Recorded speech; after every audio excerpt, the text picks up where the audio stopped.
Hello મિત્રો, તમારું સ્વાગત છે એક મારા નવા વિડીયોમાં। તો આજે આપણે વાત કરવાના છીએ, એટલે કે આજે હું તમને બતાવવાનું છું કે આપણે આધાર કાર્ડમાં મોબાઈલ નંબર કયો લિંક છે। તો આપણે સૌથી પહેલાં તો કોમ્પ્યુટરમાં જે બ્રાઉઝર હોય છે તમારા કોમ્પ્યુટરમાં તેને ઓપન કરી લેવાનું છે અને તમારે સર્ચ બોક્સમાં લખવાનું છે UIDAI જે વેબસાઇટ છે આધાર કાર્ડની ઓફિશિયલી। તો તેને આપણે સર્ચ કરવાની છે, જે પહેલી વેબસાઇટ આવશે।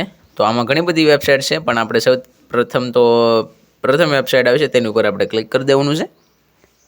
ક્લિક કર્યાની સાથે આપણે એક લેંગ્વેજ સિલેક્ટ કરી લેવાની છે, જેમ કે આપણે ગુજરાતી છે, ઇંગ્લિશ છે, હિન્દી। તો આપણે ઇંગ્લિશને સિલેક્ટ કરી લઈશું। ત્યારબાદ તમારી સામે કાંઈક વેબસાઇટનું ઇન્ટરફેસ આવું આવી જાય।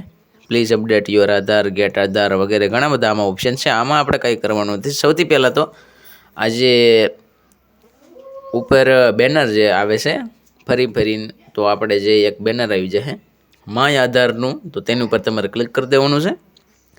ક્લિક કર્યાની સાથે માય આધારની એક ઓફિશિયલ બીજી વેબસાઇટ છે તે આપણી સામે આવી જાય। તેની લોગિન પણ આમાં આપેલું છે અને ઘણી બધી સર્વિસ આમાં આપેલી છે, સિમ્પલ સર્વિસ છે બધી। ત્યારબાદ આપણે ચેક આધાર વેલિડિટી બટન ઉપર ક્લિક કરવાનું છે।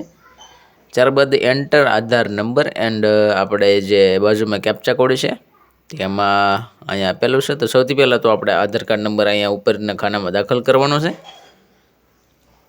ત્યારબાદ અહીંયા આપણે કેપ્ચા કોડ દાખલ કરી દેવાનો છે, જે બાજુમાં આપેલું હોય તે સેમ આમાં દાખલ કરવાનો રહેશે, જેથી આપણું એન્ટ્રીમાં કોઈ ઓલું થાય નહીં। તો આપણે સૌથી પહેલાં પ્રોસીડ બટન ઉપર ક્લિક કરીશું અને તમે જોઈ શકો છો કે અહીંયા એક આધાર વેરિફિકેશન કમ્પ્લીટેડ એવું લખેલું છે।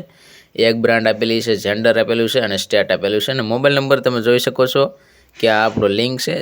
અને તમારા ઘરના સભ્યોમાંથી જેના મોબાઈલ નંબરમાં લાસ્ટ 3 આંકડા જે સેમ થાય તે મોબાઈલ નંબર આમાં લિંક હશે। તો મિત્રો બસ આ વિડીયોમાં એટલું હતું। મળશું એક નવા વિડીયો સાથે, નવા ટોપિક સાથે। આવજો, બાય।